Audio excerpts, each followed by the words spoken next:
Hi, my name is Ethan Fernandez, and I am with the Royal Robotics team. We're competing in a cool thing called FRC, First Robotics Competition. There'll be more info on that in this little link down here. Let's just get to the weekly montage.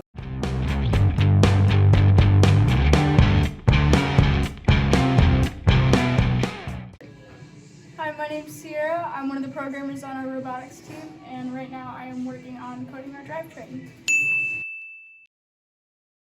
I'm prototyping this feeder, don't mind the half broken intake, but mainly what this does is it comes up and over the bumper, and then once we come up in here, it has a polycord feeder system where it would get up from the intake, come up here, and the polycord would just move it along. And once again, this is a prototype, so it's just rough, but it's gonna be better in the future. And here's a list of something fun we did this week. Something fun I did this week is I'm designing some t-shirts, but no sneak peeks yet. That's going to do it for this week's video.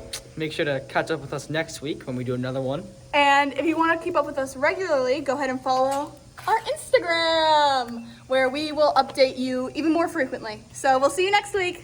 Adios, amigos.